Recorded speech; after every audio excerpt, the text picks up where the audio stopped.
Hello students, आज हम पढ़ेंगे क्लास 8 में लेसन 8 एट स्कूल।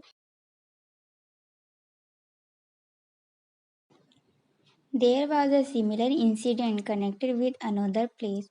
यहाँ पर भी उसी प्रकार का एक घटना है जो कि दूसरे प्लेस से कनेक्टेड है।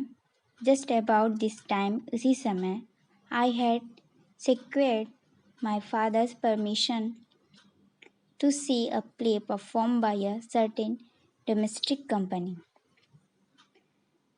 मैंने अपने पिता से परमिशन हासिल किया। डोमेस्टिक कंपनी द्वारा एक प्ले किया जा रहा था, उसको देखने के लिए। This play Harishchandra captured my heart. यह जो प्ले था वो हरिश्चंद्र के लिए था, हरिश्चंद्र के ऊपर था, जो कि मेरे हृदय पर छा गया। I could never be tired of seeing it. मैं उसे देखकर बिल्कुल थका हुआ नहीं था। But how often should I be permitted to go. पर कितनी बार मुझे जाने के लिए परमिशन मिला होगा। It haunted me. उसकी छाप मुझ में है। And I must have act Harishchandra to myself several time. और मैं हरिश्चंद्र की एक्टिंग करता था हमेशा अपने आप में ही, सेवरल टाइम, कई बार। Why should not all be truthful like Harishchandra? क्यों सभी हरिश्चंद्र की जैसे सत्य नहीं बोलते हैं?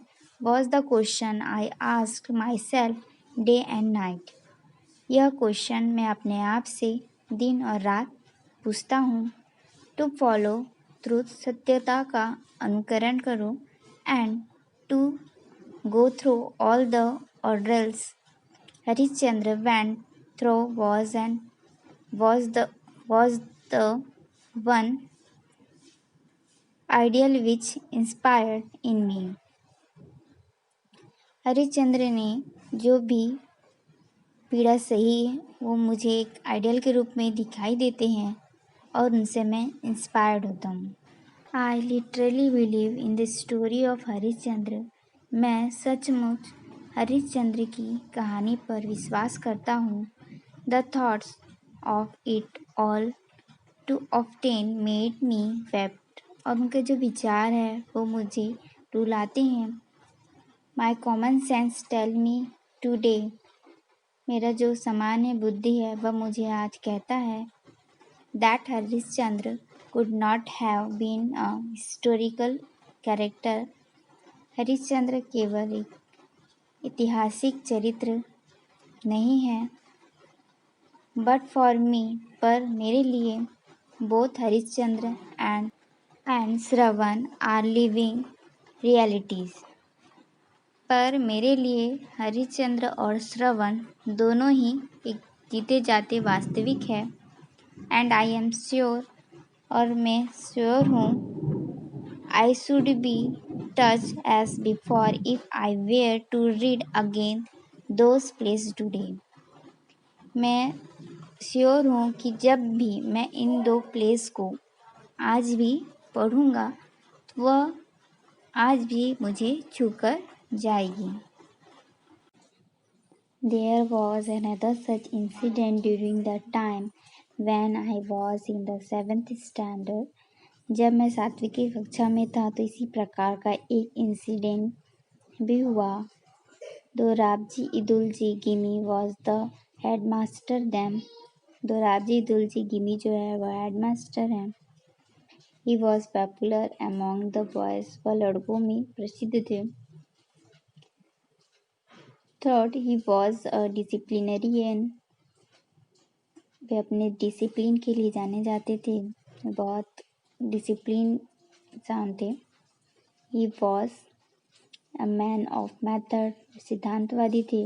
And a good teacher, और अच्छे टीचर भी थे। He had made gymnastics and cricket compulsory for the boys of the upper standard. उन्होंने अपर स्टैंडर्ड के जो बॉयज़ है लड़कों के लिए जिम्नास्टिक और क्रिकेट कंपलसरी कर दिया था। आई डिसलाइक बोथ, मुझे दोनों ही पसंद नहीं थे।